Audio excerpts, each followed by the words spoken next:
My Gavanen Melonin, and well met indeed. I am Adrian, and welcome to another lore video for Middle-earth.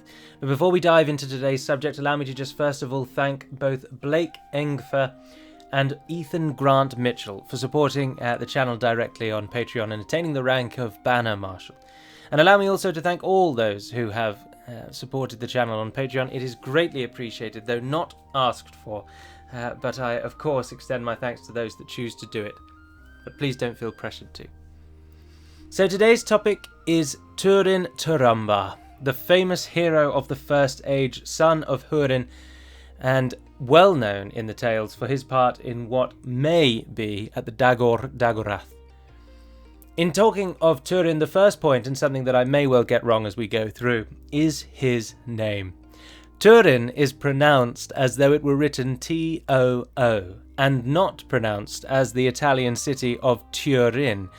And it's a very minor distinguishing feature for those like myself who don't really have many words that are T-O-O. Obviously there's the word tool, but to take tool into Tur is a little challenging, and it's taken some practice to not call him Túrin. The same is true of his father Túrin, who should be pronounced as that and not as Húrin. So that's just a minor little point, but if I do get it wrong as we pass through the tale of Trin Turambar, then I apologise. So Túrin is born in the First Age in the year 464, which is 8 years prior to the great battle of the Nerneith Arnoediad. He is the son, as I say, of Húrin Thalion and Morwen Elethwen. His father was a noted and very fierce warrior, and I could do an entire video on the deeds of Túrin, particularly at the Battle of the Arnoediad.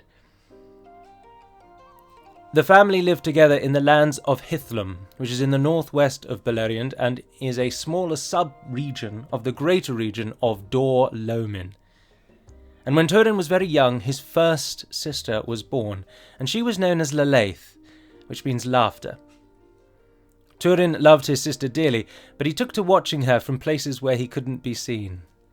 Still, despite this minor oddity, their bond was strong.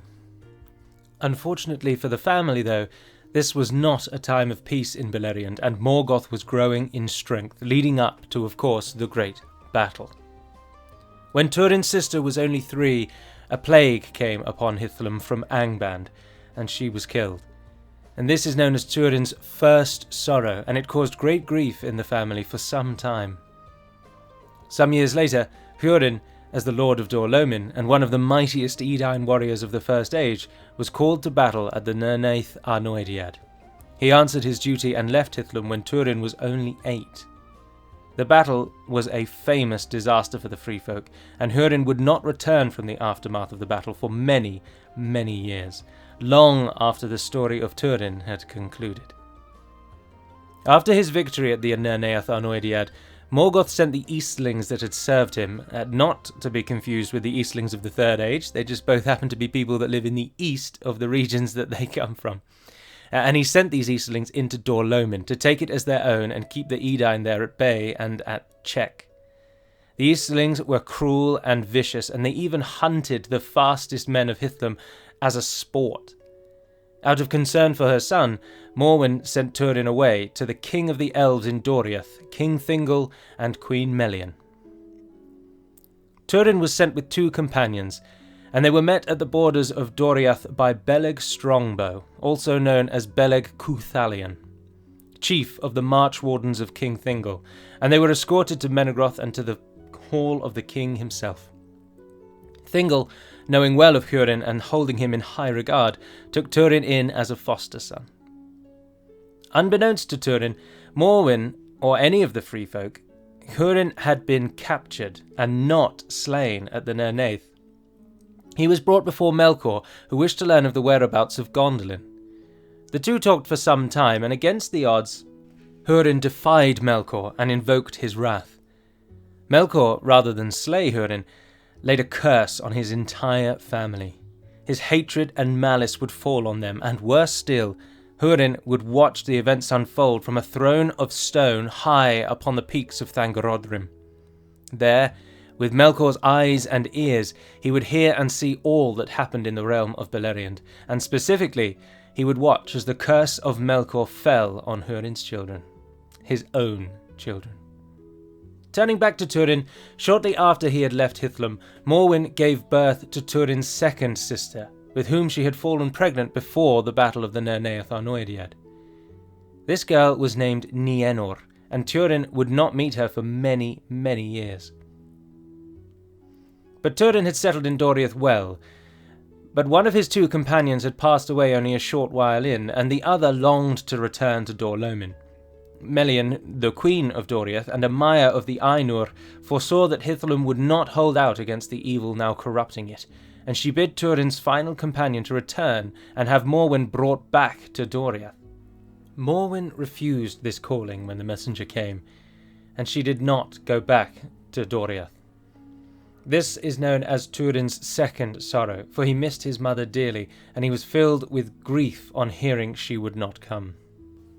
Túrin settled into life well in Doriath, and after a time, Thingol came to him and saw fit to gift him the great dragon Helm of Dor Lomin, as it was Túrin's by family right.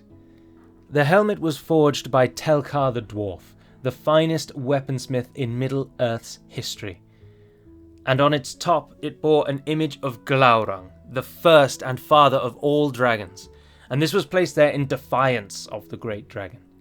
The helmet also had a dwarven mask as a face guard and was said to instill terror in all who looked upon it. Túrin was yet too young to wear or even lift the helmet, but when he was ready, it would be his. He spent 9 years in Doriath, and tidings were sent to him often of his mother and his newly born sister, and he learned that their lives had become slightly easier over time, but weren't blessed by any means. His sister had grown to become a famed beauty with long golden hair, and Túrin himself grew to be taller than even the elves, holding the bearing of his forefathers. Túrin and Beleg, the elf who first found him on the borders of Doriath, struck up a strong friendship, and the elf would often venture far with Túrin and teach him of woodcraft, hunting, and swordsmanship. The boy loved the latter most of all and became an accomplished swordsman. The friendship of Beleg and Túrin is well remarked, for the boy was grim and humorless, and did not endear himself to others well. Yet people saw the honour and duty within him, and he was loved in other ways. When Túrin was 17, he came to Thingol and asked finally for weapons and armour, and for the great dragon Helm. He also asked for a company of warriors, as he wished to head into Hithlum and free his people there. After all, with Húrin now gone, presumed dead, Túrin stood as the lord of Dor Lomin. He had not had tidings from his mother or sister for some time, and Morgoth had now come to full strength in Hithlum, and the Easterlings held sway over the land, and Túrin was concerned. Thingol gave him the weapons and armour he sought, but not the warriors, for Thingol did not think it time to go on the offensive against Morgoth, and that Doriath's troops were better served defending the borders. Túrin took Thingol's counsel and joined with these defenders, and he fought ever against the encroaching orcs on their borders, and for 3 years he honed his skills with Beleg in service to Doriath, and whisper spread that the dragon helm of Dor Lomin was once again taking to flight. Túrin grew grim still in this time, and he cared not for his looks or for comfort. He had a deep-seated hatred of the great enemy, and all his desire was to put down the orcs and avenge his father. In all his time in Doriath there was one who never warmed to Túrin, and he was Cyros, a member of the king's advisor council. Cyros was haughty and often belittled Túrin and named him Woodwoes, a derogatory term for the wildmen, as he saw them, of Hithlum. One day, Túrin returned to Doriath from the north, and he sat in the hall of the councillors of Thingol. Unknowingly, he sat in Cyros's seat. Túrin was ragged and filthy, and was a sight to behold in that near-perfect place. When the elven councillors came in, they did not rebuke Túrin for sitting in Cyros's seat, and the elf was annoyed. He taunted Túrin, but the taunts turned to spite, and he eventually crossed a line, speaking ill of Morwen and the women of Hithlum. Túrin threw his cup at Cyros and wounded him near his mouth. He also drew his sword, but another councillor, Mablung, stopped him. Túrin left in fury, and Cyros shouted after him that he would meet him outside the hall. with weapons if he so choose, but to draw a weapon in the king's council hall was a crime. Túrin resolved to ignore the situation and return north early in the morning, but Cyros had other plans. The elf tried to ambush Túrin, but it was in vain, for the man had become a very skilled woodsman and was accustomed to always being on guard. The two fought, and Túrin easily bested the elf. Choosing not to slay him, the boy recalled what Cyros had said the night before about the women of Hithlum running about naked like children, and he stripped Cyros and bid the elf to run. As Cyros fled, Túrin pursued him, ever swinging his sword to keep the elf running. The elf ran, and he came upon a stream, and he misjudged the distance across. He leapt for the far bank to escape, but he missed and fell into the river, where he struck a rock and died there. The pursuit had not been unnoticed, and other elves came upon the scene, particularly Mablung, and bid Túrin return to be judged by Thingol. Túrin's mind had grown dark and grim indeed, and he could only see a dark ending to the situation, so he fled into the wilds to avoid judgment, leaving the dragon helm of Dor-Lomin behind. Thingol was told of all that happened between the two, and fortunately for Túrin, a handmaiden had seen the ambush of Cyros, and Thingol pardoned Túrin, seeing Cyros taunting and ambushing as the true crime. Túrin had fled, however, and it was then for someone to track him down and tell him of the pardon. Beleg resolved to find his companion and asked Thingol for a mighty sword that might assist him should he become waylaid by orcs. Beleg was given Anglashell, a sword wrought of iron that had fallen to Arda from the heavens and was stronger than any iron from the earth. It had been created by Eol, the dark elf, and Melian saw that there was malice in this sword. She warned Beleg that the sword would not serve him for long, and nor would it come to love its wielder. Meanwhile, Túrin fled west to the land of Teiglin. It was of an old and Edain-held realm, but in the darkness of Morgoth's wars, it had become a dark place, and bands of outlaws roamed the wilderness. One such band came upon Túrin in the woods, and they ambushed him. He warned them that though they outnumbered him, many would fall should they try to kill him. And one man, in haste or in poor self-command, at that moment let loose an arrow, but Túrin stooped, avoiding the arrow, and threw a stone so straight and true that it struck the man in his skull, and he died. Túrin immediately offered himself to the captain of the outlaws in place of this dead man, and he was accepted. But only after one man, named Androg, raised his disagreement to this, but he saw that he couldn't kill Túrin, and so he relented and accepted him into their ranks. To the outlaws, Túrin took the name Nathan, and told them nothing of his past, but they came to respect and fear him, for he was more skilled than any in their band. Túrin spent a year with the outlaws, going hither and thither in the lands about the Teiglin, but one morning he came to speak with Forweg, the captain, only to find that he had gone. Nobody knew to where, but one of the outlaws thought that orcs might pursue the captain back to the camp. Túrin set out to wander alone, and after a time heard a woman screaming. He came to where she was and sensed a man chasing her, and in a flash he struck the man down as he leapt from the bushes, but to his amazement, it was Forweg. Androg, the other outlaw, came upon the scene and drew his sword to finally fight Túrin. But the boy warned him that he would not allow foul deeds to befall this girl, and Androg could either let her go or die trying. The girl bid Túrin to kill Androg, but Túrin sent her back to her father, who'd lived nearby, and spared Androg's life. On his return to the camp, Túrin claimed the captainship, and after Androg told the story of all that had happened, the men agreed. Some were willing to fight Túrin for what he had done, but Androg counselled that Túrin was more skilled than any amongst them, and whilst Túrin may die, many of their number would die before that time, just as Túrin had said when he first met them. And so it was that the boy came to lead the band of outlaws, and he led them away from the settlements of humans and into the wilds. Beleg continued to track Túrin, and eventually he came upon the band of outlaws many days later. Fate had not been kind, however, and when Beleg found the camp, Túrin was away. The outlaws tied Beleg to a tree, and for 2 days and nights they kept him hostage, not killing him for fear of Túrin's wrath. But when the boy returned, he cut Beleg down, and the elf at once told the man of how he had been pardoned, and should return now to service in Doriath, as things on the northern border had gone ill without the dragon helm of Dor-Lomin.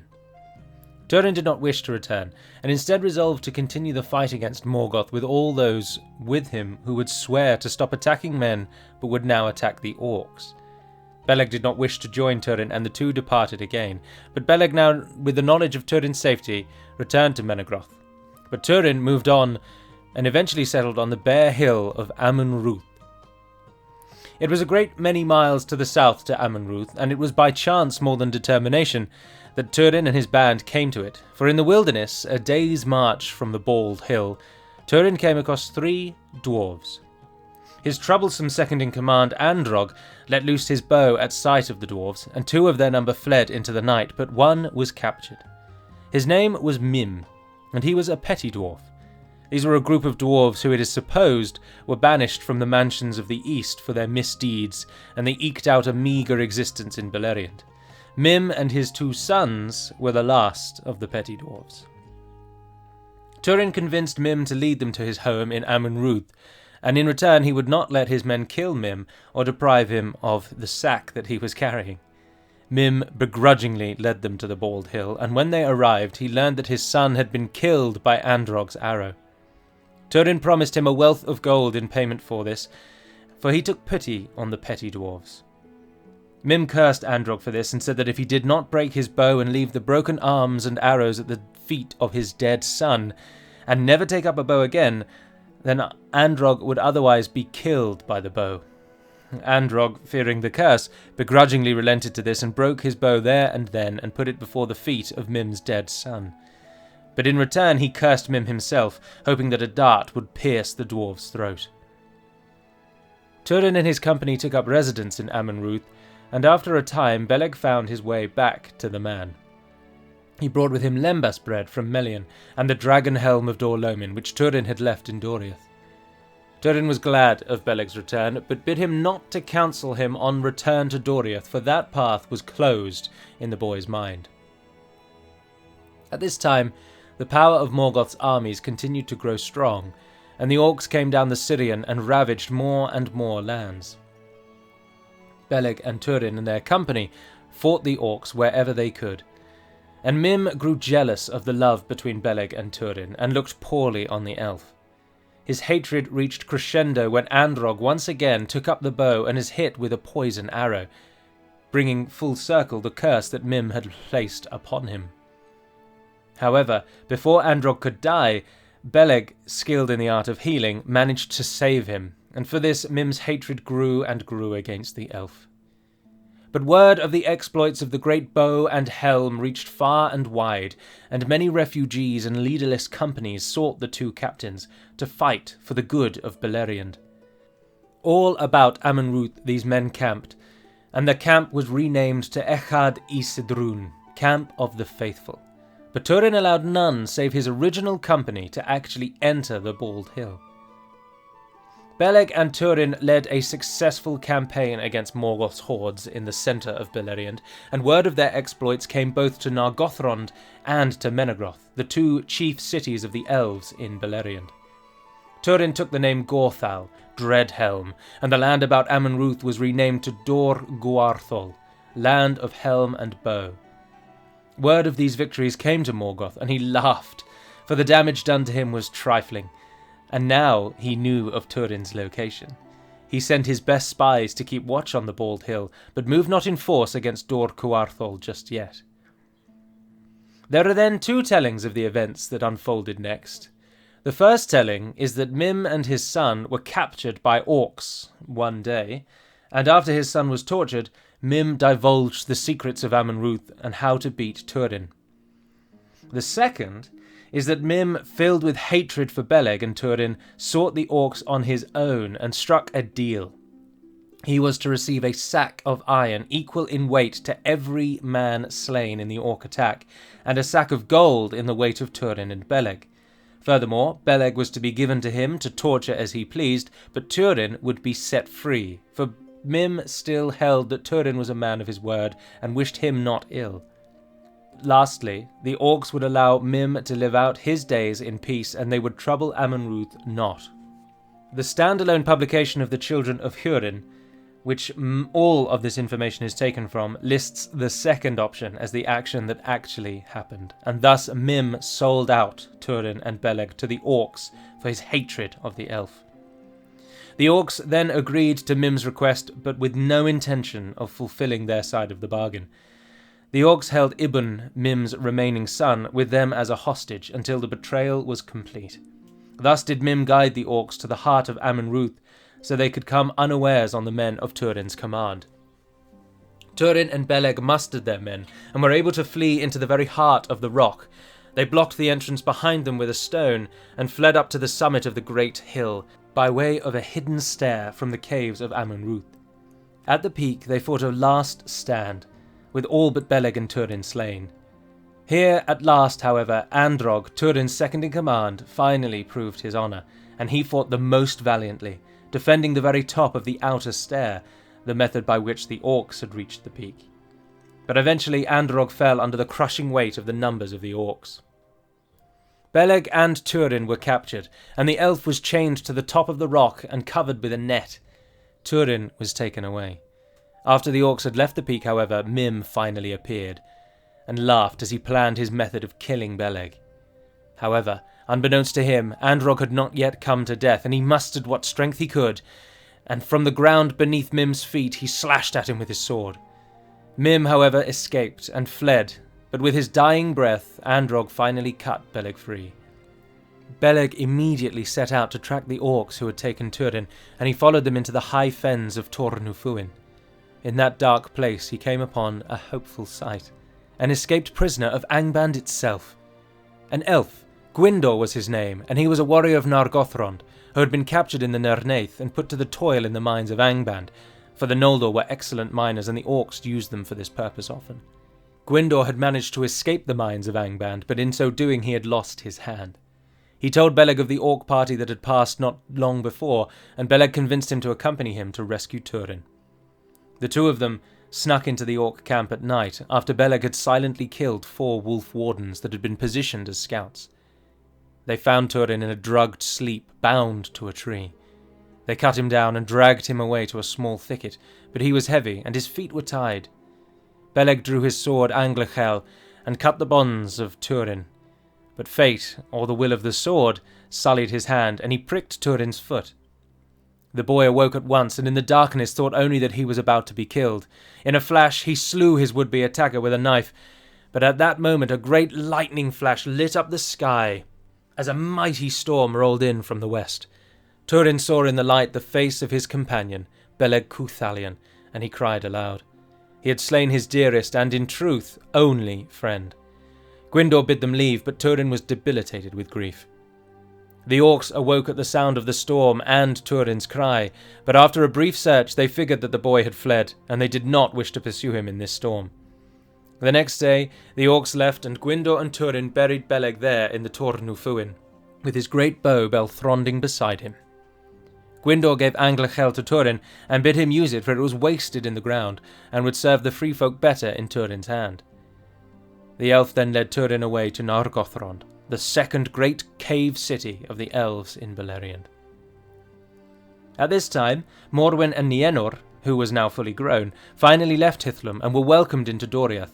There, Morwen was saddened, however, to learn that Túrin had left long ago, but the two stayed in the forest for some time and found peace.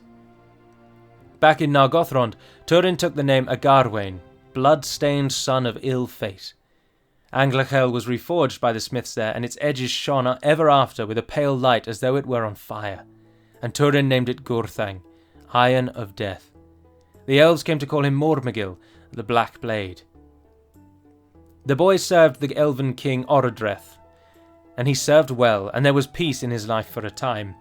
He stayed in Nargothrond for 5 years and rose to command all the armies of that place as its chief counsellor for war, and Orodreth looked to Túrin often for his guidance and his say in matters of battle. At the closing of the 5 years in Nargothrond, Morgoth had finally sent Glaurung, father of all dragons, into the upper vales of the river Sirion, and he and the orcs ravaged all the lands about. In time, they eventually came down the river to Nargothrond, And Túrin and Orodreth mustered the full might of the city, and on the field of Tumhalad they fought. The battle went very, very poorly for the elves, and their king Orodreth was slain. Gwyndor as well was mortally wounded, but Túrin managed to save him from death and drag him away.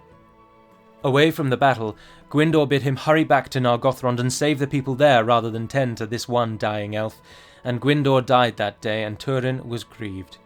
But he did rush back to the halls, but the orcs had beaten him back, and the caves were being sacked, and slaves were being rounded up of the surviving elves.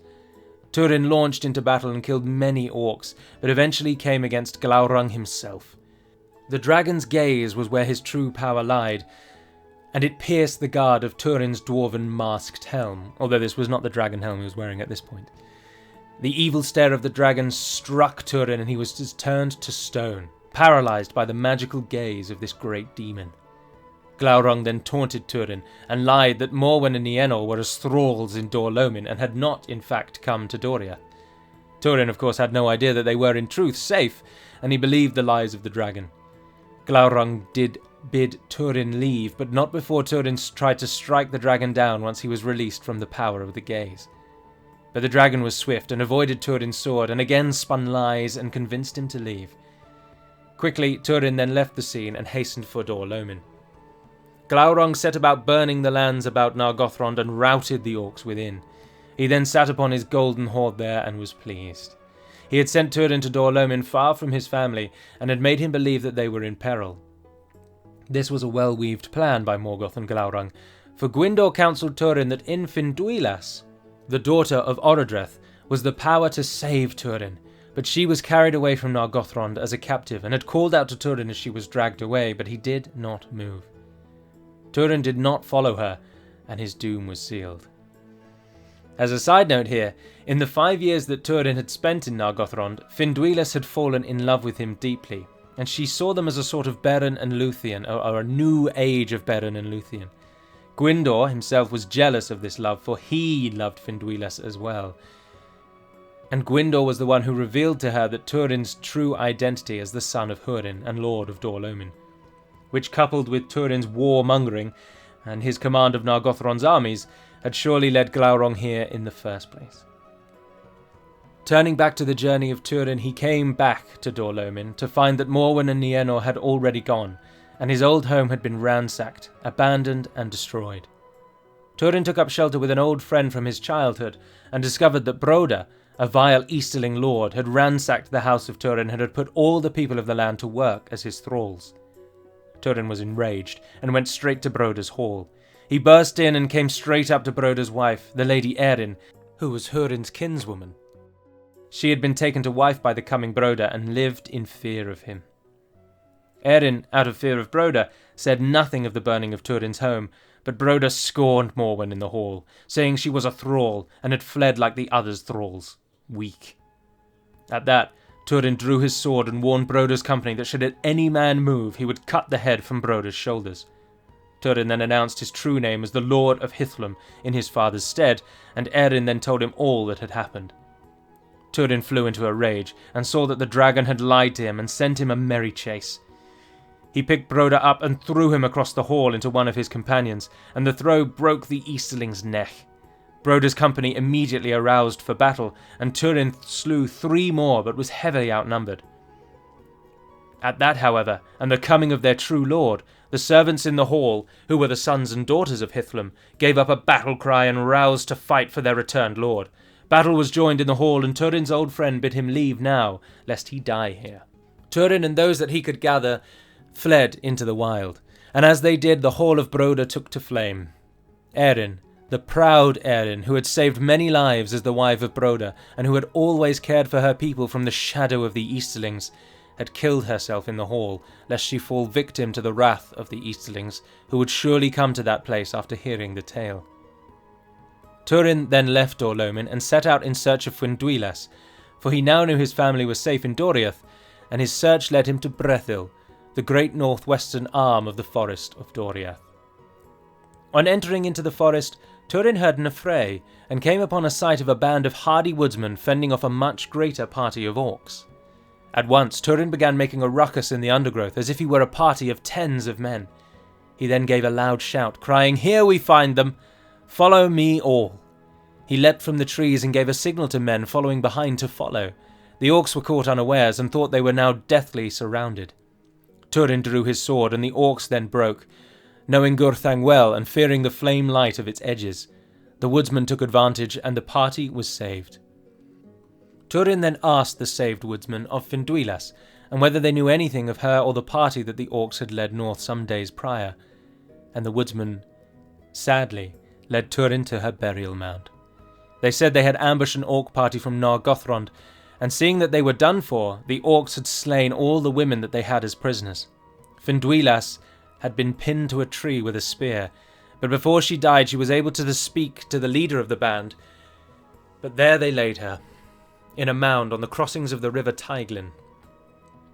Túrin was greatly dismayed, and took his most famous name after this event, Turambar, the Master of Doom. The burial mound of Finduilas was ever after named as Horth en Eleth, the Mound of the Elf Maid. Túrin then stayed with the men of Brethil, and aided them in their ambushes and battles with the orcs.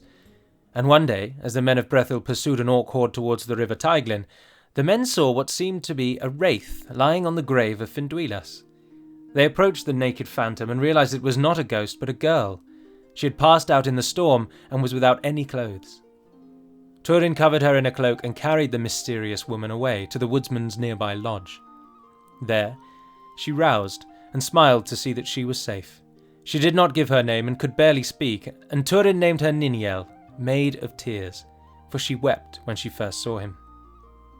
Túrin and the men of Brethil lived primarily on a fortified hill known as Brandir, named for the lord of that place who had taken Túrin in.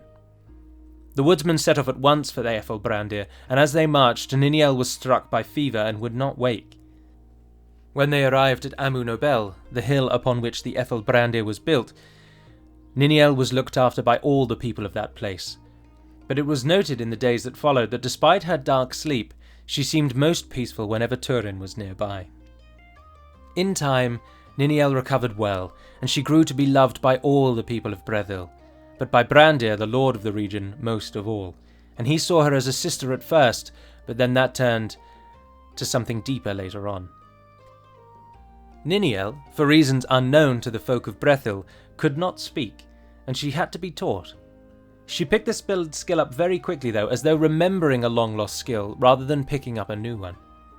She lived happily, but was happiest in Túrin's company, and the two fell deep in love as the days passed.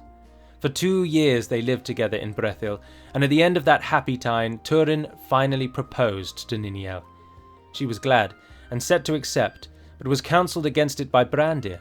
Brandir warned that there was a shadow on Túrin, and that he was the true son of Húrin of Dor Lomin, and that war would follow wherever he went. Would Niniel want to live with the constant threat her husband could be killed? Niniel was troubled by this, and bid Túrin wait. And indeed they did, until the following spring, when Túrin finally came to Niniel and said that he would never go to war again if she should wed him, and only to save their household. To that, Niniel was pleased, and she accepted, and in a grand ceremony in the summer of that year the two were wed in Brethil. Now, Túrin's promise, as I say, was caveated in that he would take up arms should the home of him and Niniel be at risk, and in the coming months the situation for the free folk grew dire indeed. Orcs began crossing the boundary of Brethil, and Túrin took up Gurthang again to put them to death. Great were his deeds, and Niniel was proud of her love, and the two grew closer still. In that time she conceived, and carried Túrin's child, but this drew her strength, and the colour of her skin left her as she passed deeper into pregnancy. In time, word reached Glaurung in the south of the Black Sword at work in Brethil, and he came himself to put an end to the men of that place. A council was held in Brandir, and Túrin counselled that he and 2 others should go after the beast alone, for cunning and skill and not force of arms was needed to slay the great worm. Túrin departed with 2 companions, but Niniel was dismayed, and only a short time later she resolved to go after Túrin, for if he were to fall, then surely so would Brethil, and she would rather meet her end trying to help him than fleeing in terror. Many others went with her, including Brandir himself, the lame lord of Brethil, who was a gifted healer, but a poor warrior, and who now loved Niniel as one loves a wife. Brandir renounced his title and gave the lordship to the now absent Túrin, and he saw in his heart the shadow that had followed Túrin since first they met. Túrin and his two companions found Glaurung near a great ravine on the river Teiglin, south of the crossings.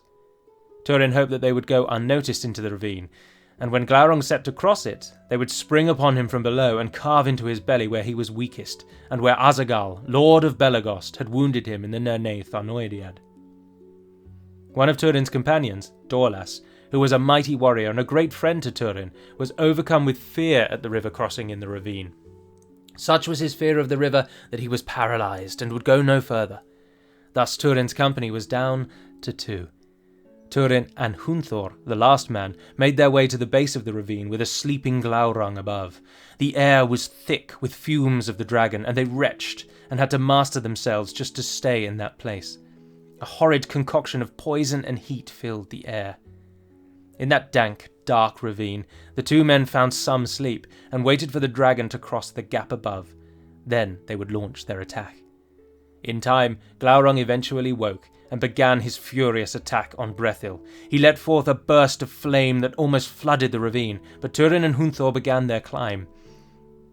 In climbing the sides of the ravine, Túrin almost slipped and fell to his death, but he was saved by Hunthor. However, a falling rock from the dragon passing above struck Hunthor, and he fell into the waters below and died.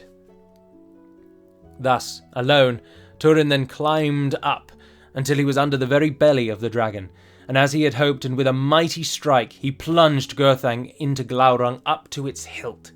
The dragon gave a cruel, shrill cry and fell backward into the ravine, writhing and clawing as he fell. Great was the blade Gurthang, and true had it hit its mark, and Glaurung lay dying. Túrin went down to retrieve his sword, his heart filled with joy. Blout spouted from the wound when Túrin drew Gurthang, and it burnt and charred his hand.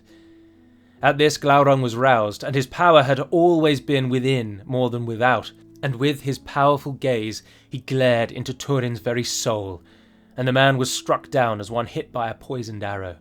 Túrin lay beside the dying dragon, and seemed dead as well. The cries of the dragon had been heard by the men of Brethil, and all thought that the savage and shrieking scream of the dragon was surely the death of Túrin, and that Brethil would be next.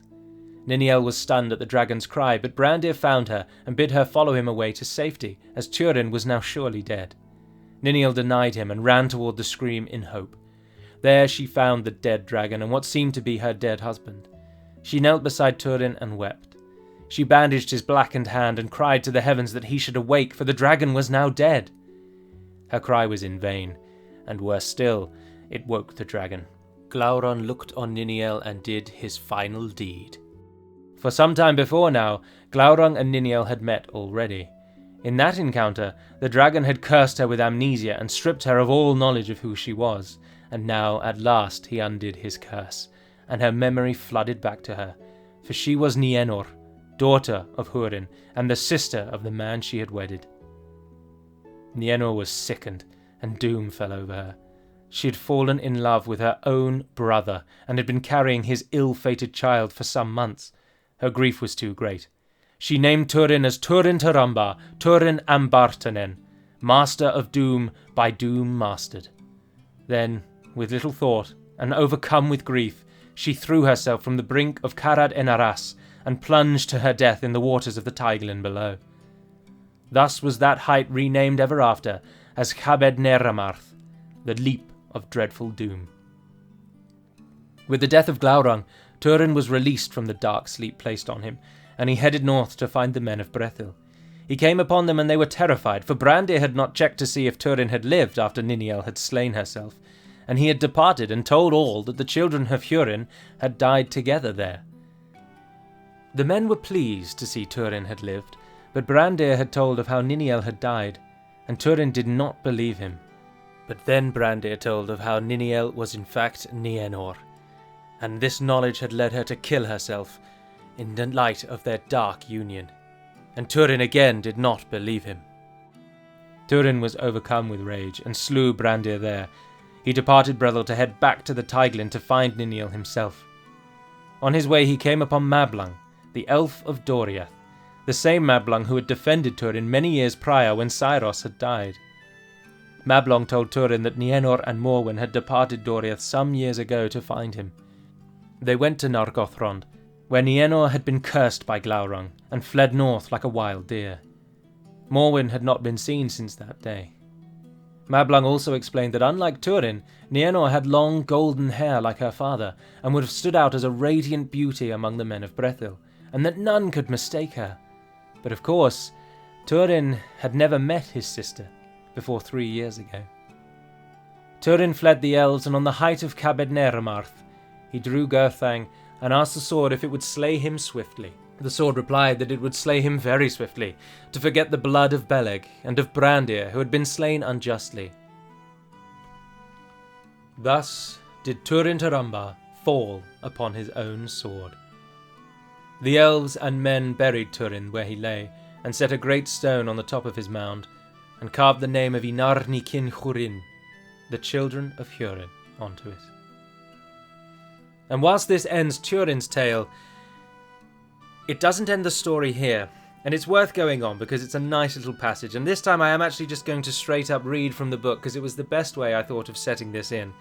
But of course all of this came about from Morgoth's curse on Húrin, Túrin's father, and with the death of Húrin's 2 children, and indeed the supposed death of his wife, Morgoth felt that it would be even a greater punishment for the human to set him free. And thus with the passing of the children of Húrin, Húrin himself was freed from Morgoth's grasp. And thus, in the book Children of Húrin at the end, is written thus. After the deaths of Túrin and Nienor, Morgoth released Húrin from bondage in furtherance of his evil purpose. In the course of his wanderings he reached the forest of Brethil, and came up in the evening from the crossings of Teiglin, to the place of the burning of Glaurung and the great stone standing on the brink of Cabed Neramarth. Of what befell there, this is told.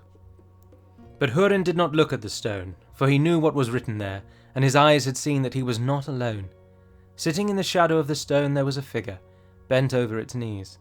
Some homeless wanderer, broken with age it seemed, too wayworn to heed his coming, but its rags were the remnants of a woman's garb. At length, as Húrin stood there silent, she cast back her tattered hood and lifted up her face slowly. Haggard and hungry as a long-hunted wolf. Grey she was, sharp-nosed with broken teeth, and with a lean hand she clawed at the cloak upon her breast. But suddenly her eyes looked into his, and then Húrin knew her. For though they were wild now and full of fear, a light still gleamed in them, hard to endure, the elven light that long ago had earned her her name, Elethwen, proudest of mortal women in the days of old. Elethwen, Elethwen, Húrin cried, and she rose and stumbled forward, and he caught her in his arms. You come at last, she said. I have waited too long. It was a dark road, I have come as I could, he answered. But you are late, she said. Too late. They are lost. I know, he said, but you are not. Almost, she said. I am spent utterly. I shall go with the sun. They are lost. She clutched at his cloak. Little time is left, she said. If you know, tell me, how did she find him? But Húrin did not answer, and he sat beside the stone with Morwen in his arms, and they did not speak again. The sun went down, and Morwen sighed, and clasped his hand, and was still, and Húrin knew that she had died. And with that ends the tale of Narn y Kin Churin, the children of Húrin. As I said in the video a little earlier on, this entire video is essentially one summation of J.R.R. Tolkien's standalone book, The Children of Húrin, which is an expanded tale of a shorter tale that is present in the Silmarillion. So all the information for this story can be found in those 2 locations. Before we completely finish though, there is of course one final thing that you must talk about whenever dealing with Trin Turambar. And whilst this is not officially canon and was abandoned by Tolkien in his original writings, it is also said that in the Lord of the Rings or Middle-earth's equivalent of Ragnarok, the Dagor Dagorath, the battle of all battles, it is said that Túrin will be awoken from death to single-handedly slay Morgoth, the one main enemy, at the end times. Now, as I say, Tolkien abandoned the thread of this great final battle to end the universe, but Túrin was named as the slayer of Morgoth in that final battle, which is quite interesting, isn't it? I do hope that you have enjoyed this video, and I apologise that this one has been far longer than any to date. It was an absolute delight rereading and relearning about the story of Túrin and really seeing just how dark Tolkien's mind could really get when the time came. It is very worthwhile noting that in this story we get 2 of, I think, only 4 or 5 instances of suicide in the entire Legendarium, being both the Lady Erin and, of course, Túrin and Nienor themselves. So 3, sorry. As I say, it is only remarked that 4 or 5 people ever do this in Tolkien's work, so it's a really, really dark tale. And of course, with some very, very dark turns. Mim's plans for Beleg, though not spelled out, it's of an purely evil nature he had for the elf, tied up and stuck on top of a rock. Mim would have done with him things that you couldn't even imagine. And the torture of Melkor, forcing Húrin to live atop a bare mountain face and to watch all that unfolded between his children. Imagine seeing your own children wed, and worse still, conceive child. But anyway, for now, that concludes this video. I do hope it's not been too disappointing or too sad. And until we speak again, dear friends, Navair and Eden Pedimad Melunin. And